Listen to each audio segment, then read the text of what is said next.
Well, hello, and welcome to this month's Backstage Pass, where we share with you a little bit more behind the scenes, the real nitty-gritty, the secrets, the philosophies, the experiences that has got us to the point where we are actually able to come out and share the various teachings in our programs and the various philosophies and principles that come out within MindShift.money.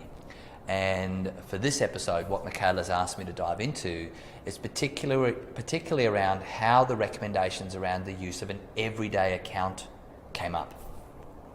So what I'm going to do is I'm going to give you an overlay of the principle and what we actually recommend within the structures, where it kind of fits in. And then I want to just talk through to you where it actually came from and give you a bit more depth and feel to how that came about. And you'll know if you've been working through any of the modules in the Financially Fit Bootcamp that, which I'm sure all of you have, but you'll know that within modules 2 and 3, we talk about the creation of the perfect account structure, your bank account structures. And it's through separation and automation are the two things we talk about. So the first money principle, obviously, is to pay your future self first. So that some of the money that arrives from your main paycheck, the first thing you do is put that across into your future self. It goes into emergency buffer first, and then the overflow of that gets used for investing, and then you're also terminating debts at the same time. The second money principle then is to live within your means. And the basis behind how do you actually do that, and the outcome of live within your means essentially means that you don't spend more than the amount that you've allocated and that you don't go into debt. You don't go further into debt. So what we've got to do is we've got to make sure that you're not going further into debt, obviously, and that you're not overspending. And so the principle of what we end up teaching and recommending to you is to have the bank account structures set up so your money separates out into the main areas, and it's automated, so you don't have to think about it, you don't have to manually transfer. And when you get this part right, this becomes the secret behind just seeing the stress, the money stress drift out of your life and really giving you confidence and certainty that you're on track while you're just going about enjoying your everyday life. Because this isn't about, life's not about walking around worrying about money. Okay, it's actually about being in the moments and enjoying life, being able to really enjoy the best of it. But how do you get that balance of both? How do you make sure that step by step you continue to build that impenetrable financial wall around your family, step by step, whilst also enjoying life at the same time? And it is possible. And the secret within it lies within the account structures of automation and separation.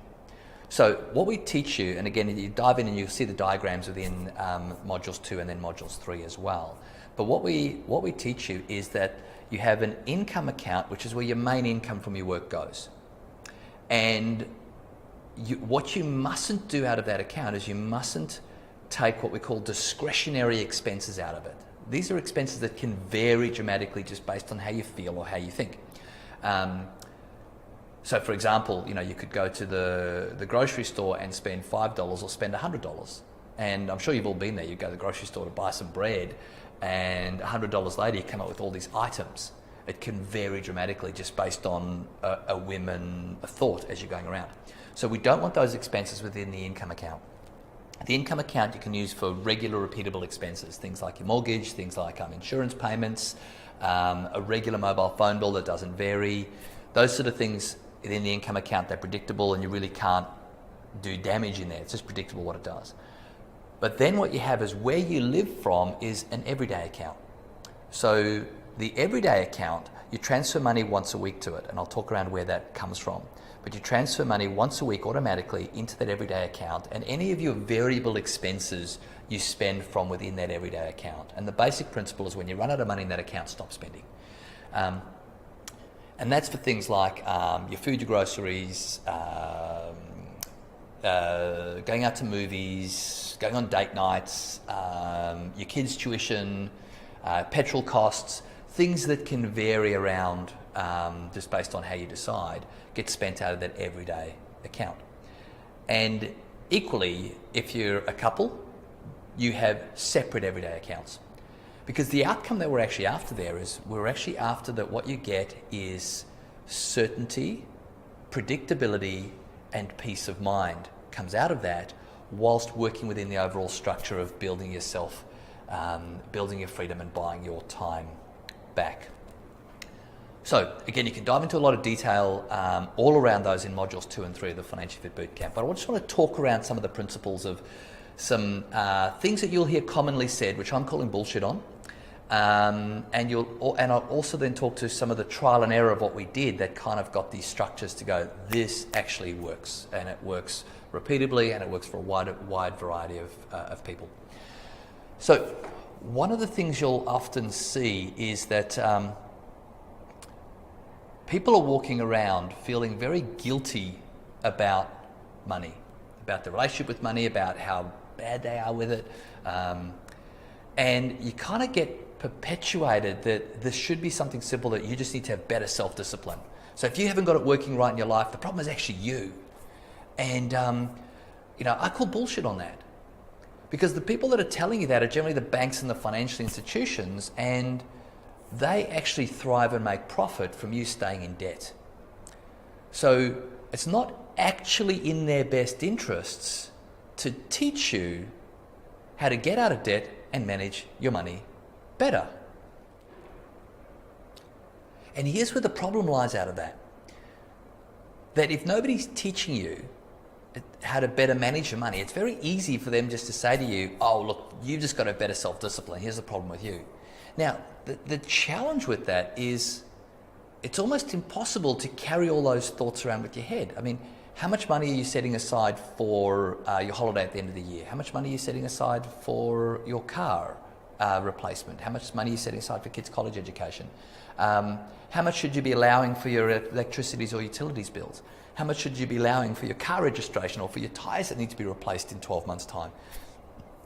And how do you remember all of that? If all of your money is kind of mixed and meshed into one, how do you remember all of that when you're at the supermarket buying groceries to go, I can't spend more than this amount this time, or else I'm actually taking away from I'm actually going to get into pressure in 12 months' time when I need to replace my car tyres. Nobody can do that. And so when I call bullshit on that, I'm saying that, there are easy, simple ways to get around that if you just have better structures, better automation, and better separation of your money.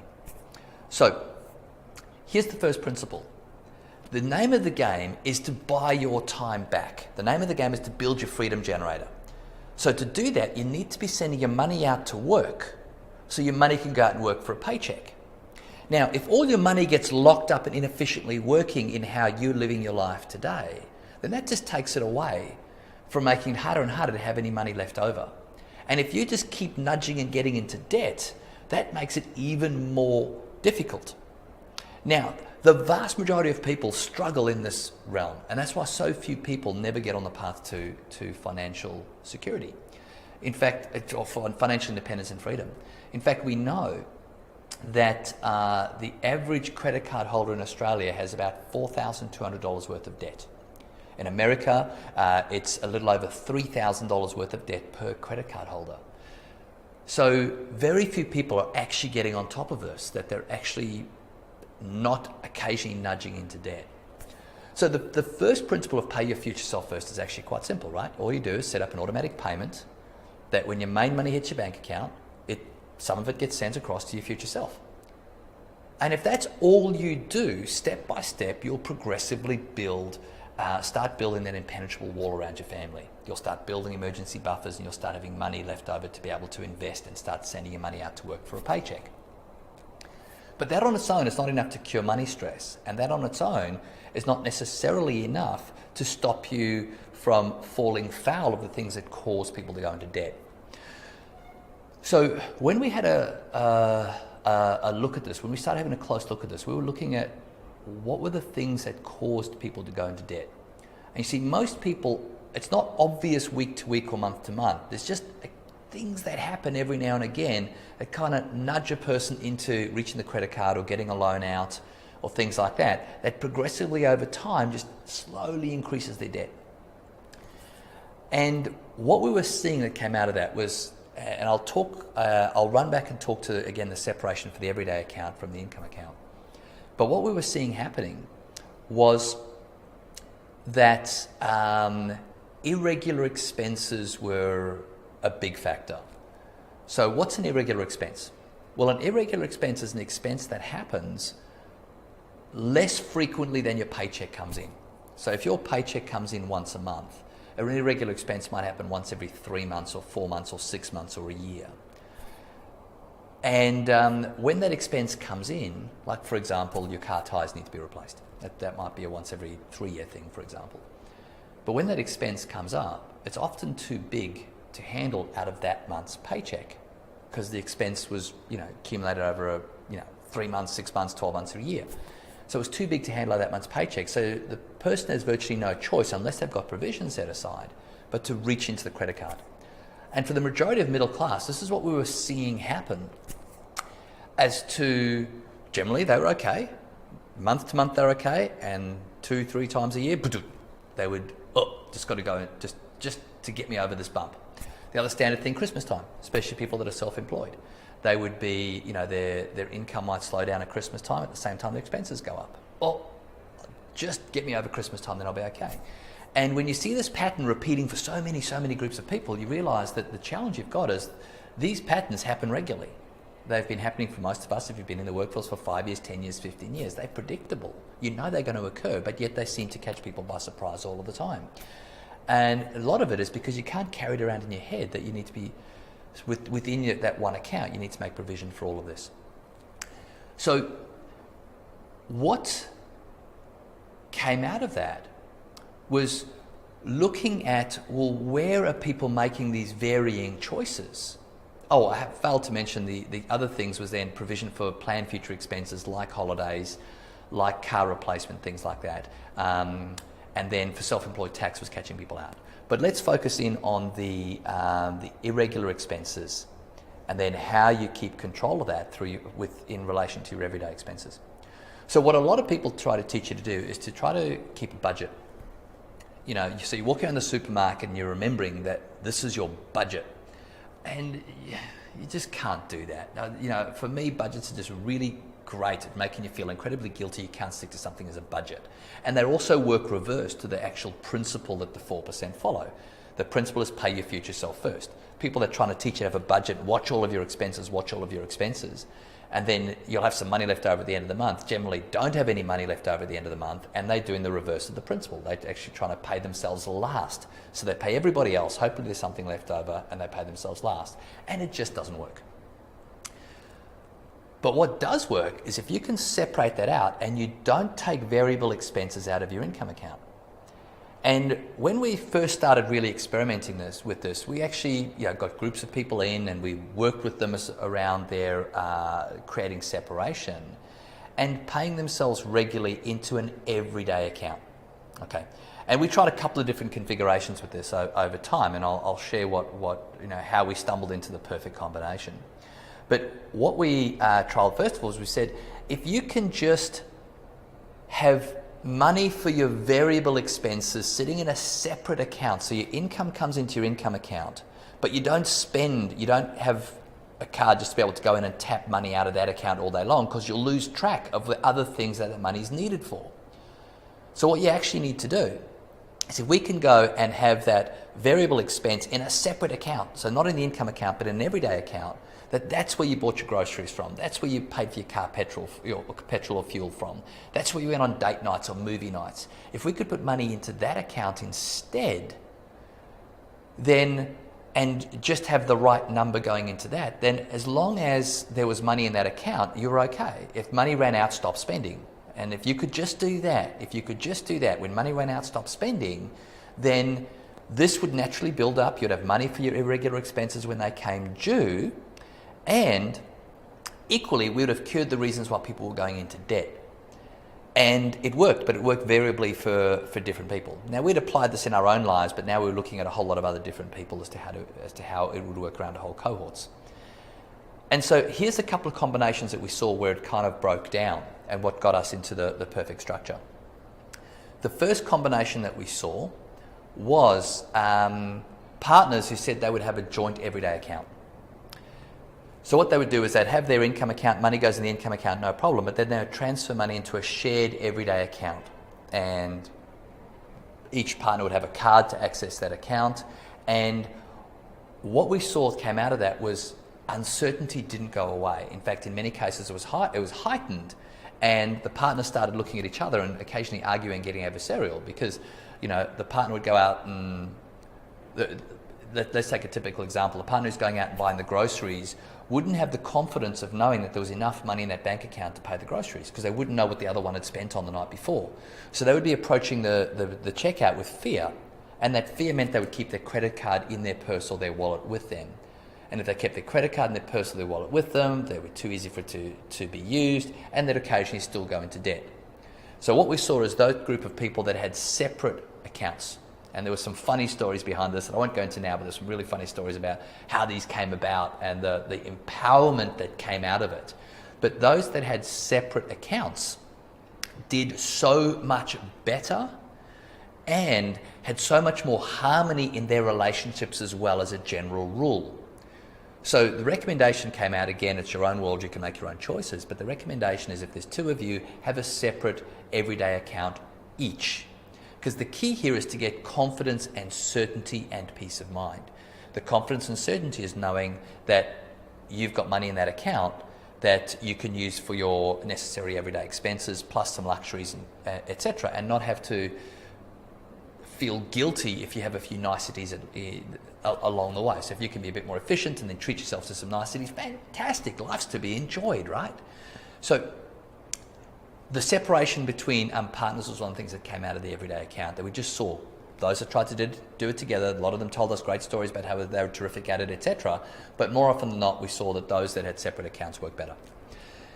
The second side that made a big difference is when we initially were making the first recommendations, we thought the logical way to do it was when your pay arrived, so let's say your pay arrived once a month, that 3 days after your main paycheck arriving was when you transferred money into your everyday account. So we had people that were being paid once a month. We had people that were being paid twice a month or every 2 weeks. And we had people that were being paid weekly. Now, we only noticed this by looking back as to those who were getting more success. And so what we were doing, those who were being paid once a month, our first recommendation, or the first model that we were working with, was that they got paid into their everyday account once a month. And those that were being paid once every 2 weeks, paid into their everyday account once every 2 weeks. And those that were being paid weekly, paid into their everyday account every week. And here's how we define success. We define success as being if a person was able to easily stick within the amount they had allocated in their everyday account, remove money stress, and feel confident to be able to leave their credit cards at home and not take it with them and therefore run the risk of going into debt. So that's how we define success. And here's what we found. The group that were doing it monthly were far less successful than those that were doing it every 2 weeks, that were also far less successful than those that were doing it weekly. Those who were transferring monthly, very often we'd find somewhere between the second and the third week, they would start running out of money out of this account, and they would feel the need to tap in and do top-ups out of their income account or carry their credit card with them. And the plan sabotaged. Not all the time, but enough that it wasn't an optimal position. Those who were doing every 2 weeks would have a similar situation, but often would be around sort of day 9, 10, 11, 12, and they'd be going, oh, I just can't quite make it to my next paycheck. And they would then feel the need to tap into that income account and then try to top up their everyday account. And those that were doing it weekly, it generally just worked. And when we dug into it, when we explored further, what we found is those that were making that transfer once a week, they were never more than 6 days away from their next personal paycheck. And often they would do things like set it up to go, say, every Friday. So they approach the weekend with feeling a bit of abundance because being a little bit more disciplined on a Wednesday and Thursday was easier than being disciplined over the weekend. So that seemed to be like a common day that kind of worked out well. But they just worked. And we looked at this and said, wow, there's a real dramatic difference. Those that were paying themselves weekly into their everyday account were just getting far better results, far more predictable results than those that were doing it every 2 weeks and those that were doing it every month. And that's when we had the epiphany to start changing it around and saying no matter how your income gets paid, even if you're paid once a month, once every 2 weeks, once a week, it doesn't matter. Pay yourself weekly. Have a little bit of a float in that account, maybe $200, $300, $400 in that account, so you're not worried about it hitting a zero. But you know you're never more than 6 days away from your next paycheck. And when we started implementing that, the results just worked. They worked sweetly. And again, what we found happen with that is people found it very easy to live within their means. When they were going shopping, they were okay to spend on a few luxuries here and there because it was easy to manage that, okay, that money now needed to last 6 more days or 5 more days or 4 more days or 3 more days. And it just kind of worked within the psyche of what was manageable within our mind and within, you know, how much we could hold at any one moment in time. And so that's where the recommendation came out for the once a week payment down into your everyday account, no matter how your personal paycheck actually arrives. And again, the other key thing is to do it automatically, because if you're doing there and you're living within that everyday account, then you have the confidence and peace of mind is that your income account should be building up over time, and there's provision there, for your irregular expenses. You've got provision then being built up for things like your planned future expenses, and money obviously going aside to your future fund, and then also paying down your debt and getting out of debt. So that gives you a bit more insight as to what we found. So again, the key things we found was separation, so you don't spend for variable expenses out of your income account because you just lose track of it. And when you lose track of it is when one of those big expenses come out once a year. That's been happening every year for the last 10 years or 15 years or whatever, but it still seems to catch you by surprise. Often it's because people are taking discretionary expenditure out of their income account. So separate it out. You live from your everyday account, separate everyday accounts for husband and wife, and pay yourself once a week into that. And those who are doing that find within a relatively short period of time, usually less than 90 days, it's just a beautiful new rhythm that's maintained, and they're easily, and I mean easily, able to live within their means. Far less stress, in fact, a far better position than what they felt before. They actually generally feel more abundant with money, more free with money, more happy with their choices, more abundant and more empowered, whilst they're following far stronger money principles where they're getting out of debt, building emergency buffers, and getting money set aside for their future self, so paying their future selves first. And that's why we can be so confident when we talk to you around this. And we say, obviously, again, this is our observation. Your world may look a little differently, but these are good guiding principles to actually start by. And you'll know you're getting it right when you actually are feeling like you can breathe, like you're getting around with you every day and you're just not really worried about it. You know when your next paycheck's arriving in your bank account, it's never more than a couple of days away, and you just get on and you're easily living within your means. Self-discipline's taken out of the question. Feeling of guilt and whipping yourself with a wet noodle because, oh my gosh, I can't stick to my budget, that just goes away. It just drifts into the background because it's bullshit. Excuse my French, but I call bullshit again on it. This idea that we can carry all these numbers and figures around in our head is a nice myth that's perpetuated from the financial institutions, because again, they are served by you staying in debt. So they don't have any serious interest in teaching you how to better manage your money, because first of all, they don't know how to make money out of it, and secondly, it's sort of, if you get out of debt, you erode an income stream for them, so not so cool. But as a community, we can change that. As a community, separation, automation, pay yourself that way, it actually works a little bit of a treat.